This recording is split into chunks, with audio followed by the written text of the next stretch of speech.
మున్నూరు కాపు కుల బంధువులకి నా యొక్క నమస్కారాలు. నేను మీ ఎడ్ల రవికుమార్ పటేల్, హైకోర్టు అడ్వకేట్, అలానే మున్నూరు కాపు డెవలప్మెంట్ ఫోరం రాష్ట్ర అధ్యక్షుని. ఈరోజు ప్రభుత్వం ఏదైతే ఈ తెలంగాణ రాష్ట్రంలో మొత్తం బీసీ కులగణన పైన చర్చ జరుగుతుంది. అందులో మున్నూరు కాపుల కులం మన సర్వేలో మన శాతం ఎంత, మన జనాభా ఎంత అనేది ఈ మొత్తం ఊర్లల్లో మండలాలలో కూడా చర్చ జరుగుతుంది. ఇది మీకు క్లారిటీ చేయడం కోసము ఈరోజు మీ ముందుకు రావడం జరిగింది. బీసీ కులగణన చేపట్టినటువంటి ఈ ప్రభుత్వం అందులో మున్నూరు కాపు కులాన్ని సర్వేలో 13.70 లక్షలు అలానే 4వ స్థానంలో చూపడం జరిగింది. ఈ చూపెట్టిందంటే అఫీషియల్గా కూడా ఎక్కడ కూడా ప్రభుత్వ రికార్డులో కానీ ప్రభుత్వం కానీ వెల్లడించలేదు, లీక్స్ల రూపంలో రావడం జరిగింది. దీనికి మన కుల సంఘాలు అలానే మన కులంలో చర్చ జరుగుతుంది. గతంలో కూడా టీఆర్ఎస్ ప్రభుత్వం ఏదైతే టీఆర్ఎస్ ప్రభుత్వము సమగ్ర కుటుంబ సర్వే కార్యక్రమం చేపట్టింది. ఇందులో మున్నూరు కాపులు ఎంత అంటే దీనికి సమాధానం లేదు. ఎందుకంటే వారు కూడా సర్వే నిర్వహించారు కానీ ప్రభుత్వం అధికారికంగా బీసీలు ఎంత, అందులో మున్నూరు కాపులు ఎంత అనేది కూడా వాళ్ళు మన బహిర్గతం చేయలేదు. ఈరోజు ఇక్కడ ఏదైతే టీఆర్ఎస్ గవర్నమెంట్ చేపట్టినటువంటి సర్వేలో మన శాతం తెలిస్తే ఈరోజు కాంగ్రెస్ ప్రభుత్వం ఏదైతే నిర్వహించిన సర్వే అఫీషియల్గా కూడా బయటికి వస్తే అప్పుడు మనకు వ్యత్యాసం తెలిసేది. మనం కూడా గతంలో ఎన్నో సంవత్సరాలుగా మన కులంలో 18 నుంచి 22% ఈ తెలంగాణ రాష్ట్రంలో, అలానే 40 లక్షల 60 లక్షల వరకు ఉన్నామని మనం చాలా మీటింగ్లలో మున్నూరు కాపు సంఘాల నాయకులుగా చెప్తున్నాం. ఏదైతే ఈ తెలంగాణ రాష్ట్రంలో ప్రతి గ్రామంలో మున్నూరు కాపు ఉంటాడు. ఖచ్చితంగా చెప్తున్నా, ఈ 18 నుంచి 22%, 40 నుంచి 60 లక్షల మంది ఈ యొక్క తెలంగాణలో మున్నూరు కాపులు ఉంటారు. మనమే బీసీలలో అధిక జనాభా, కానీ ఈరోజు లీక్స్ రూపంలో కానీ కొంత చర్చ రూపంలో కానీ మనని ఈసారి 4వ స్థానంలో చూపడం జరిగింది. అలానే టీఆర్ఎస్ ప్రభుత్వంలో 2వ స్థానంలో చూపెట్టారు. ఈ రెండు నిర్వహించిన సర్వేలో కూడా ఎలాంటి అధికారికంగా రాలేదు. అలానే ఈ మున్నూరు కాపుకి ఇప్పుడు ఏదైతే సర్వే నిర్వహించారో గత ప్రభుత్వం నిర్వహించిన సర్వే వెల్లడించినందుకు ఈ మధ్య చేపట్టినటువంటి ప్రభుత్వం సర్వేలో కూడా చాలామంది పాల్గొనలేదు. దానివల్ల సంఖ్య తక్కువ రావచ్చు, లేకపోతే ఇది ఒక అంకెల గారడిగా వాళ్ళకు ఇష్టం ఉంచినట్టు ఒక అంకె రాసేసి వదిలేశారు. కానీ నేనేమంటున్నా అంటే మున్నూరు కాపులు ఈ రాష్ట్రంలో బీసీలో ఖచ్చితంగా మొదటి స్థానంలో ఉంటారు. మనం 40 నుంచి 60 లక్షల మంది జనాభా ఉంటారని మీకు తెలియజేస్తున్నాం. అలానే వేరే కులాలకి ఉపకులాలు ఉంటాయి, కానీ మున్నూరు కాపుకి ఎక్కడ కూడా కులం ఉండదు.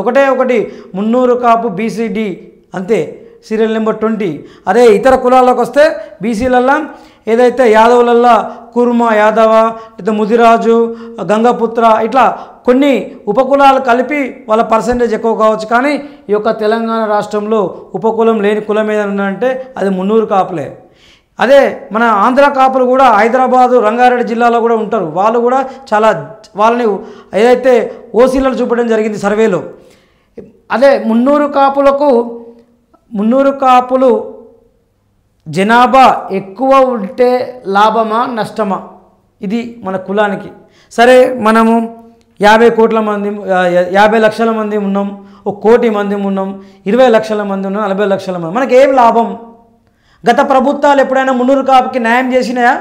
ఎక్కువ బీసీలో నెంబర్ 1 ఉన్నామని చెప్పేసి, అధిక జనాభా ఉన్నామని చెప్పేసి మనకేమైనా లబ్ధి చేకూరిందా గత ప్రభుత్వాల నుంచి వెళ్ళి? ఈ ప్రభుత్వం కానీ గత 50-60 సంవత్సరాలు కూడా ఏ గ్రామంలో ఏ బీద మున్నూరు కాపు కూడా ఒక ప్రభుత్వం నుంచి పథకాలు లేవు, ఓ ఆసరా లేదు. జనాభా ఎక్కువ ఉంటే లాభం? అదే రాజ్యాధికారము కోసమా ఈ జనాభా అంటే? రాజ్యాధికారం రావాలంటే జనాభా అవసరం లేదనేది కూడా ఈ యొక్క ఉమ్మడి రాష్ట్రంలో కానీ తెలంగాణలో కానీ జరిగింది. తక్కువ పర్సెంటేజ్ ఉన్న కులాలే ఈరోజు రాజ్యం వెళ్తున్నాయి. గతంలో కూడా ఉమ్మడి రాష్ట్రంలో కూడా తక్కువ జనాభా ఉన్నటువంటి, అంటే 2%, 3%, 1% ఉన్న వాళ్ళే ముఖ్యమంత్రి అయ్యారు. మరి బీసీలలో మనం అధిక శాతం ఉన్నాం, అలానే బీసీలు కూడా అధిక శాతం ఉన్నారు. మరి బీసీ ముఖ్యమంత్రి అయిందా? మున్నూరు కాపు ముఖ్యమంత్రి అయిందా? కాలేదు. అంటే ముఖ్యమంత్రి కావడానికి ఈ యొక్క ఏదైతే జనాభా అనేది ముఖ్యం కాదని నేను చెప్తున్నా.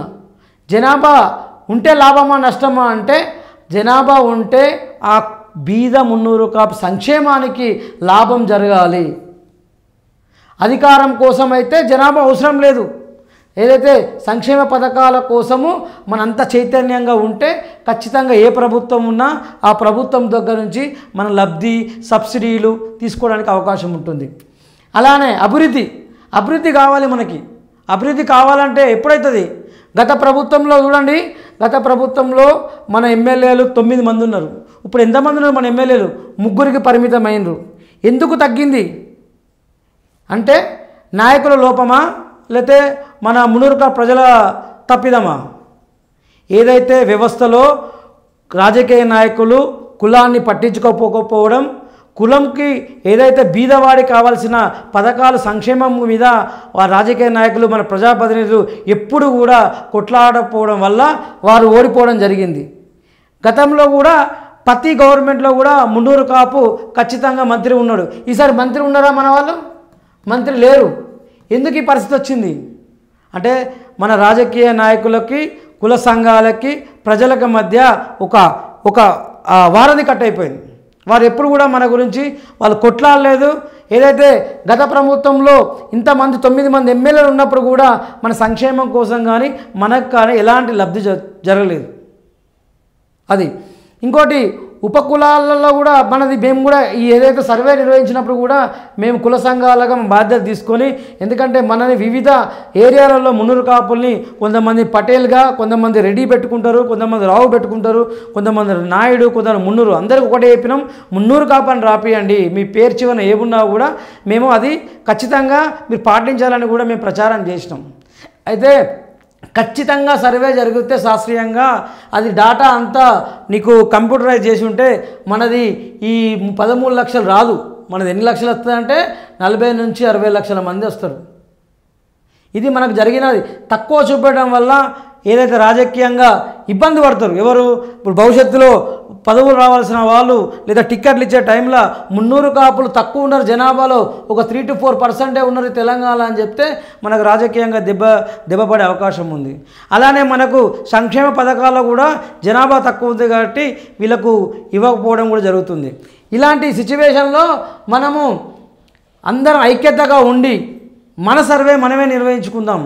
రాష్ట్ర వ్యాప్తంగా అందరం చైతన్యమై కుల సంఘాలు ఏకమై మన జనాభా ఎంత ఈ రాష్ట్రంలో అనేది మనము సంఘాలంతా ఏక సంఘటన మీద వచ్చి మనం సర్వేయించుకుందాం. ఇంకొకటి, ఇప్పుడు కుల సంఘాలు కూడా ఈ మధ్య ఏమైందంటే పార్టీల వారీగా సంఘాలు అయిపోయినాయి. ఒక్కొక్క పార్టీకి ఒక్కొక్క అనుబంధ సంఘంలాగా అయిపోయింది. అంటే పార్టీలో రాజకీయ నాయకులు కుల సంఘాలు నడిపించే పరిస్థితి వచ్చింది. దానివల్ల ఏమవుతుంది, వాళ్ళ పార్టీ లబ్ధి కోసము వాళ్ళు కుల సంఘాలని వాడుకుంటే అప్పుడు కులానికే నష్టం జరుగుతుంది. నష్టం ఎవరు జరుగుతుంది? కులానికి జరుగుతుంది నష్టం. ఎప్పుడైనా ఒకటే చెప్తున్నా, మున్నూరు కాపు ప్రజలు బతిన్నారా, మీరు కుల సంఘాలని గైడ్ చేయాలి.